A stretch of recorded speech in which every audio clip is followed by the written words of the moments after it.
What is your favorite set from the Sword and Shield era? Let me know down in the comments. Mine is Brilliant Stars, but today we're going to be looking at all of the holiday sets from the Sword and Shield era just to check in on what the market price is now. Starting off with the first ever holiday set of Sword and Shield, Champion's Path, and we're going to be looking at ETBs as the booster box equivalent because these are holiday sets. They did not get booster boxes, so the ETB is like the best way to take a look at the bulk option for these packs. Sitting at $122, and over the past 3 months, it's kind of stayed stagnant. It started at $100, went up to $104, now down to $102. So it seems to have found that $100 price point. It comes with that Charizard V promo full art, and in this set you can get the Charizards. Looking at the most expensive cards, the Charizard VMAX at $172. And once again, over the past 3 months, it hasn't really moved a lot in price compared to what we've seen from other Sword and Shield Alt Arts, Scarlet and Violet illustration rares, and SIRs. This guy started at $178, went down to $165, now back up to $172. So it's kind of been in that $180 to $165 price point, $15 swing there.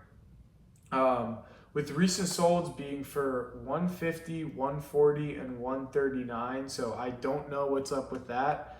Could be interesting to see if this price point is just gonna fall, collapse.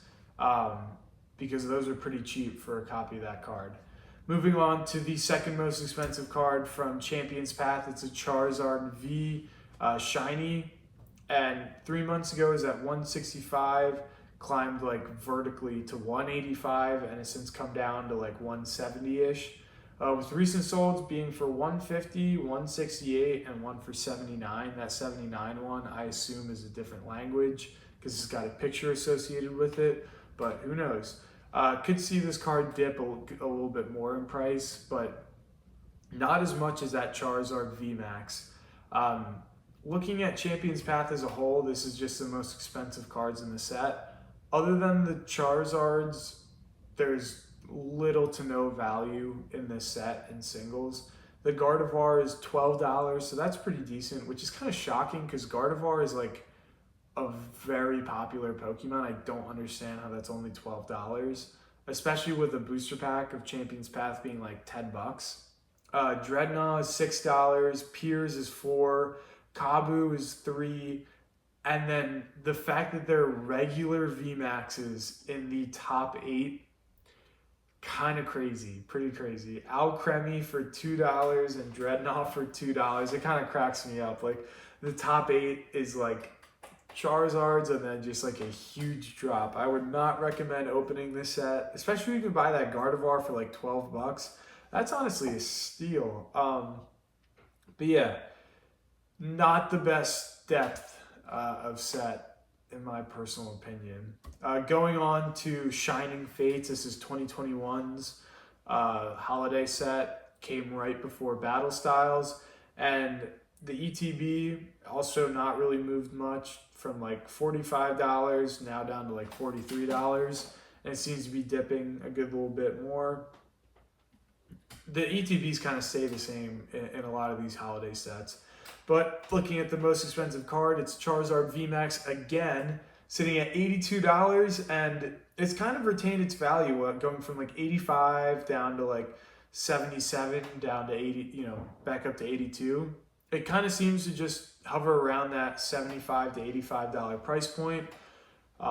Yeah, looking at Shining Fates as a whole, other than that Charizard, there's honestly not a lot. Suicune at $8, Skyla at $7, Galarian Ponyta at $5, Galarian Rapidash at $5, Reboot at $4, Shiny Ditto at $432, this is VMAX, and Yamper for $4.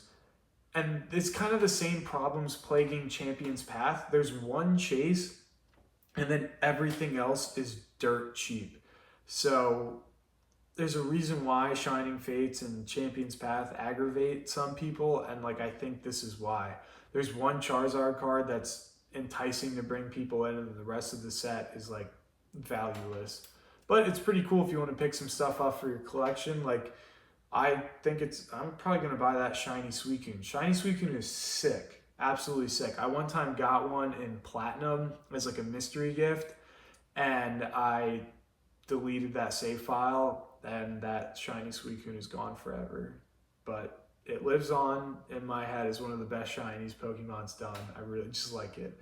Anywho, moving on to Celebrations, the ETB at $78. And it's kind of steady growth, actually. $71 3 months ago, come up $6 since then, with recent solds for $81, $81, and one for $66. So I don't know what's up with that, but absolutely love this Elite Trainer box. It comes with a bunch of Celebrations packs and then a few like regular packs as well. Like there's Chilling Reign, Darkness Ablaze, Vivid Voltage. It's sick. Looking at the most expensive cards, we have the Charizard at $76, the Mew at $23, Umbreon Gold Star at $15, Shining Magikarp at around $10, Rayquaza at about $10, Birthday Pikachu at like $5, Mewtwo at $4, and Blastoise at $4.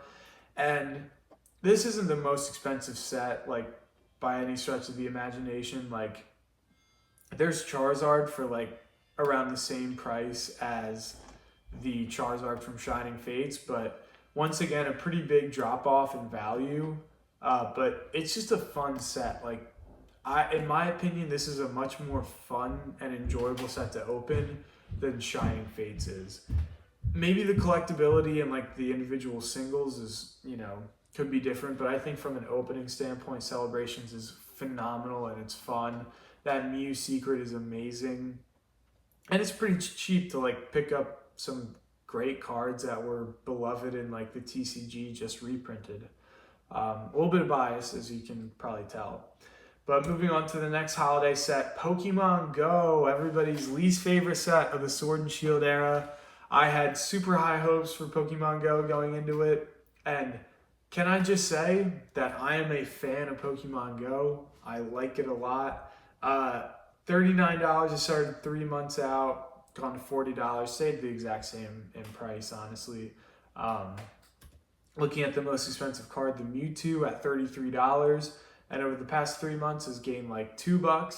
So pretty cool. Once again, very cheap set. If we look at the most expensive cards, we have the Mewtwo V-Star at $32, Dragonite V-Star at $23, Mewtwo Alternate Art at $22, and I'm not gonna lie, this is one of the reasons why I love Pokemon Go is solely this card. The Conkeldurr is actually sick too, but this Mewtwo V is phenomenal. It just reminds me so much of that Pokemon Go commercial of Mewtwo going through the city, a bunch of trainers like participating in a raid to try and get it. Just kind of like nostalgic a little bit for me, and I'm a huge fan of that card. Mewtwo V-Star, the gold version at $16, Melmetal at $10, Spark, Professor's Research, and Candela, all from like $10 to $7 or so. A few rainbow trainers in there. A lot of rainbows. Mewtwo and Conkeldurr, the alternate arts are sick. Kind of wish there was a few more alternate arts in the set, I'm not going to lie. Looking at probably everybody's favorite holiday set, Crown Zenith. Crown Zenith is just, it's fun to open. It's just, the hit rates are so good. It's hard to find somebody that says they don't like Crown Zenith. It's just one of the best sets ever created, in a lot of people's opinion. Over the past 3 months, went from like a $43 ETB all the way up to a $50 one. It's got that Lucario V-Star promo. Beautiful. Looking at the most expensive cards here, we have Giratina V-Star for $115, which has come up a lot since like $70 like 2 months ago. Arceus V-Star at $70, Mewtwo V-Star at $63. I remember that was like a $40 card. Origin Form Dialga at $51, Palkia at $48, and those gold cards are phenomenal. They're actually beautiful. Leafeon at $32, Glaceon V-Star at $28, and Suicune V is $24. And Crown Zenith just amazing to open. It's got that 4 gold cards, which are quite a chase. It's got alternate art trainers. It's got alternate art V-stars, alternate art Vs, and just like the Galarian gallery, kind of like the trainer gallery. It's just such an amazing set. But yeah, that's going to do it on our check-in on some of the Sword and Shield holiday sets. Once again, I'd love to know your favorite Sword and Shield set, but that's going to be it.